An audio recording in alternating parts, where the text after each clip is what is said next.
कपिल जी, मैं आपको धन्यवाद देता हूं और ये फिल्म बनाने के लिए, ये वेब सीरीज बनाने के लिए बहुत बहुत धन्यवाद।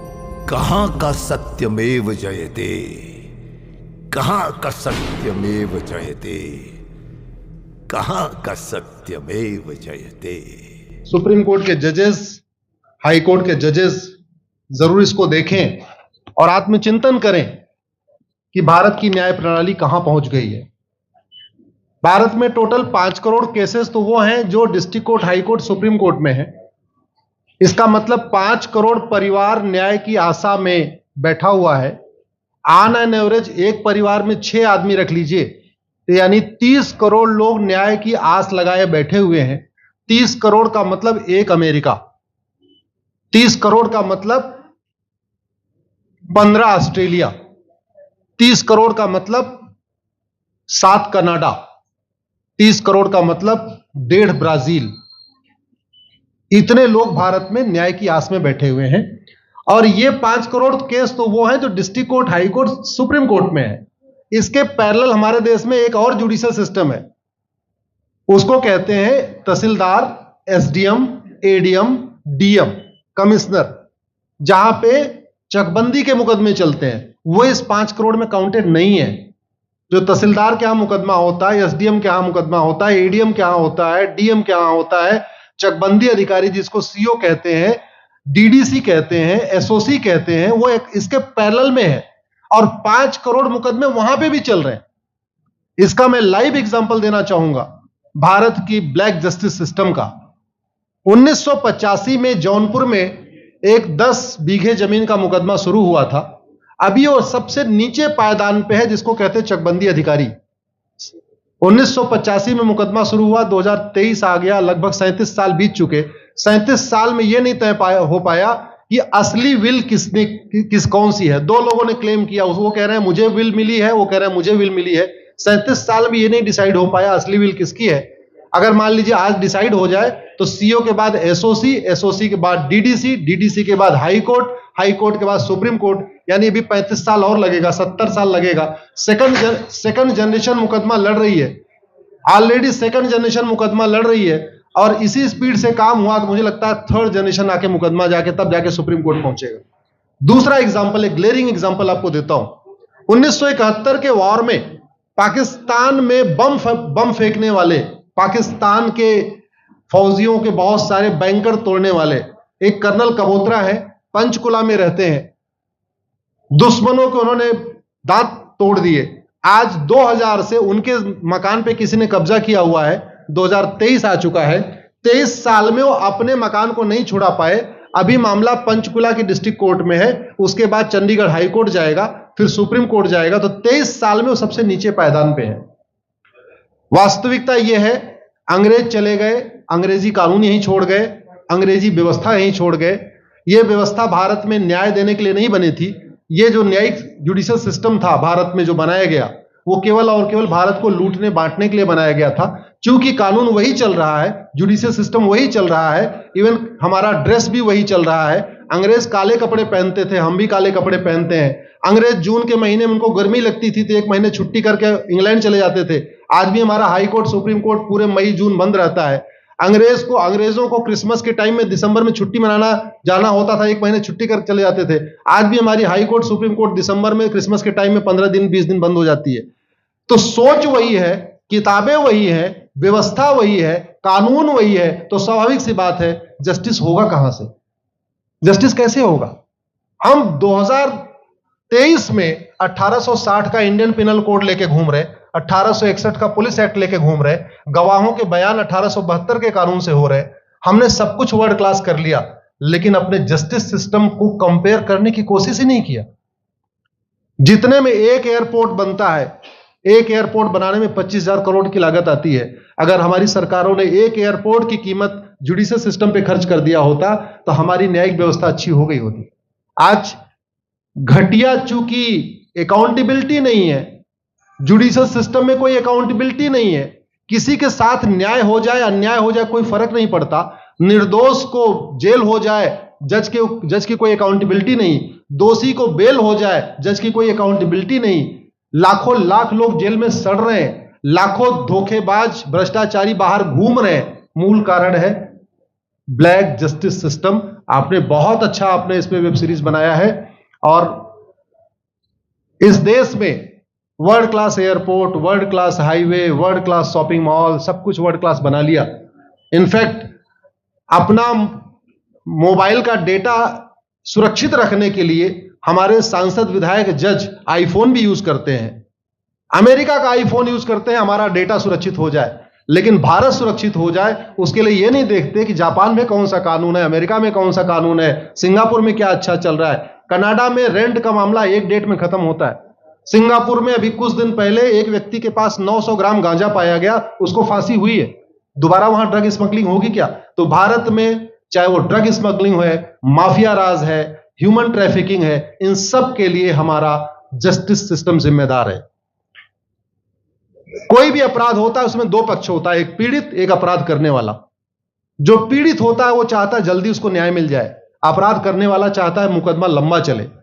भारत का न्यायिक सिस्टम अपराध करने वाले के साथ खड़ा है। बलात्कारी चाहता है उसका मुकदमा 30 साल चले, और मुकदमा 30 साल चलता है।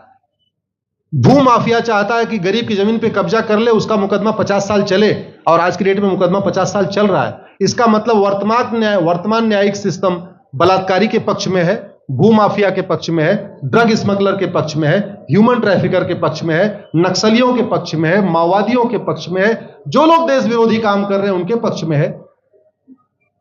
40 साल 50 साल के बाद किसी व्यक्ति ने मिलावट करके लोगों का स्वास्थ्य खराब कर दिया, उसको 50 साल के बाद सजा हो रही है। इस बीच उसने कम से कम पता नहीं कितने लोगों का और भी कर दिया।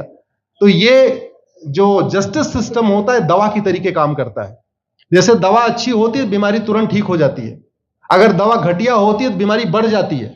दवा खाने के बाद शरीर एज इट इज नहीं रहता, या तो बीमारी ठीक होती है या तो बीमारी बढ़ती है। अगर कोई आदमी एक गांव में किसी के साथ कुछ गलत कर दे, उसको 6 महीने के अंदर सजा हो जाए, साल भर के अंदर हो जाए, दूसरा अपराध वहां नहीं होगा।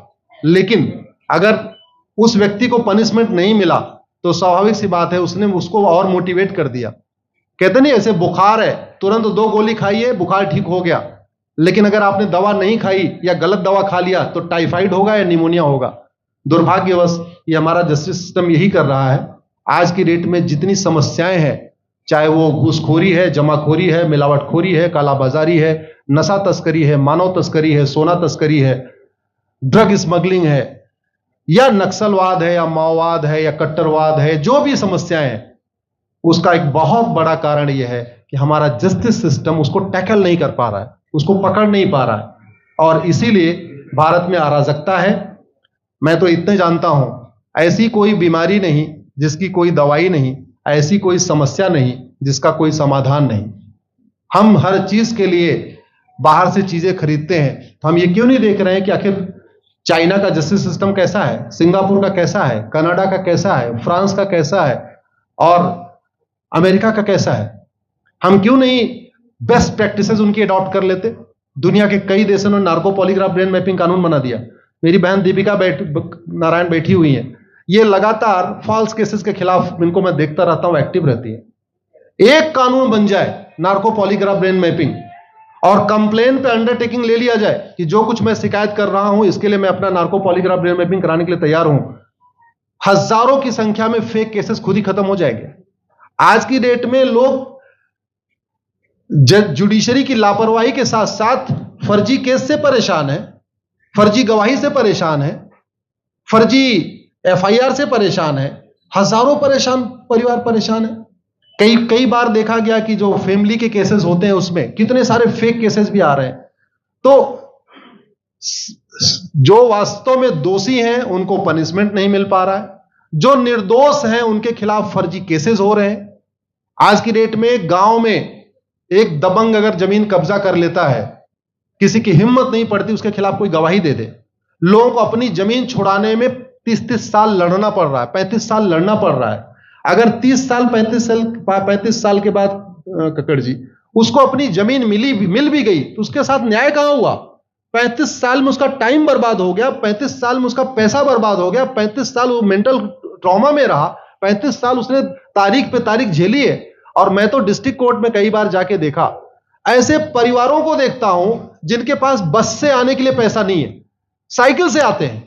ऐसे परिवारों को देखता हूं जो चाय नहीं पी सकते अपने पैसे से, बेचारे घर से रोटी बांध के और अचार लेके आते हैं, लेकिन वहां मजबूरी में वकील को पैसा देते हैं। तो हमारी कोर्ट कचहरी वास्तव में दलाली का अड्डा बन गया है। हमारी कोर्ट कचहरी भ्रष्टाचार का अड्डा बन गया है। और मैं दुख के साथ कहना चाहूंगा, अदालतों में न्याय हो नहीं रहा है, बल्कि न्याय बिक रहा है। जिनके पास पैसा है, वो कि उन्होंने कितना बड़ा क्राइम किया हो, मर्डर किया हो, रेप किया हो, उनको जमानत हो रही है। और जिनके पास नहीं है, वो बेचारे जेल में सड़ रहे हैं। कई बार तो देखा गया, मैंने मेरे मर्डर किया एक्स अनंत सिंह ने, लेकिन एक्स अनंत सिंह बाहुबली थे, उन्होंने थानेदार को 20 लाख रुपए दिया, वो वाई अनंत सिंह को लेकर जेल में डाल दिया। नाम वही है। अब उसके बाद क्या हुआ, 20 साल मुकदमा चला और फिर सबूत के अभाव में छूट गया। तो जिसने मर्डर किया वो तो कभी जेल गया ही नहीं। एक निर्दोष जेल गया, 10-20 साल के बाद उसने अपना जमीन बेचा, सब कुछ किया, मां बाप सब कुछ तबाह हो गए, फिर वो सबूत के अभाव में छूट रहा है। तो सबूत के अभाव में अगर 20 साल के बाद छूट भी गया हो, उसका 20 साल कौन लौटाएगा? उसके 20 साल के लिए कौन जिम्मेदार है? उसके 20 साल जो बर्बाद हुआ, उसके लिए संविधान की शपथ लेने वाले जिम्मेदार हैं। संविधान के प्रियम्बल में लिखा है, हम आपको जस्टिस देंगे, हम आपको न्याय देंगे। न्याय देने की जिम्मेदारी किसकी? जिन्होंने शपथ लिया। शपथ कौन लेते हैं? जजेस लेते हैं, सांसद, विधायक, मंत्री लेते हैं। तो आज की डेट में अगर लोगों को न्याय नहीं मिल रहा है, तो इसके लिए वही जिम्मेदार हैं जो संविधान की शपथ लेते हैं।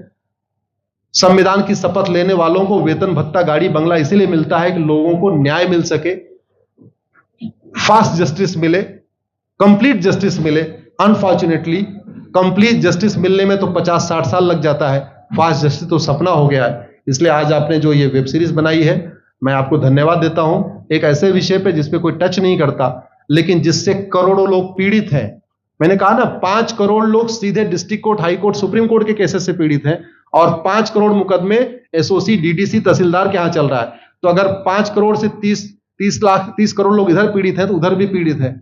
वास्तव में बहुत बड़ी संख्या भारत में इसी से पीड़ित है। और अपराध, भ्रष्टाचार और जितनी भी अराजकता चल रही है, उसका मूल कारण भी यही है। जस्टिस सिस्टम अच्छा हो जाए, कानून सख्त हो जाए, कानून का खौफ पैदा हो जाए, न्यायपालिका का खौफ पैदा हो जाए, और ये थाने जो दलाली के अड्डे बन गए हैं, तहसील जो दलाली का अड्डा बन गया है, डिस्ट्रिक्ट कोर्ट जो कमीशनखोरी का अड्डा बन गया है, अगर इस पे कंट्रोल हो जाए तो वास्तव में भारत में फिर से राम राज्य आ सकता है। अगर जुडिशियल सिस्टम अच्छा हो जाए, तो जो राम राज्य की कल्पना है, धर्म की जय हो, अधर्म का नाश हो, प्राणियों में सद्भावना हो, विश्व का कल्याण हो, मुझे लगता है उसको फिर से जीवित किया सकता है। आपने मुझे बुलाया कपिल जी, मैं आपको धन्यवाद देता हूं। और ये फिल्म बनाने के लिए, ये वेब सीरीज बनाने के लिए बहुत बहुत धन्यवाद देता रहता हूं। दीपिका जी लड़ती रहती हैं, इनको देखता रहता हूं। बहन नेहा जी आई हैं, ये अपने गानों से मुझे लगता है बहुत अच्छा आप लिखती हैं। और इसी तरीके से कड़वा सच आप लिखते रहिए, कड़वा सच गाते रहिए। लोग आज की डेट में, यंग जनरेशन कड़वा सच सुनना चाहती है। मीठे झूठ ने इस देश में शुगर, डायबिटीज पैदा कर दिया। भारत केवल लोग डायबिटीज से नहीं पीड़ित हैं, बल्कि हमारी व्यवस्था को डायबिटीज हो चुका है। और उस डायबिटीज को दूर करने के लिए नेहा राठौर जैसी बहनें जो सही बात कह रही हैं, दीपिका जी सही बात कह रही हैं। आप लोग जो है बहुत अच्छा काम कर रहे हैं। और आपने, कक्कड़ साहब, आपने बनाया वेब सीरीज, आपको विशेष आभार, धन्यवाद देता हूं। यही निवेदन करता हूं, इस वेब सीरीज को ज्यादा से ज्यादा देखें।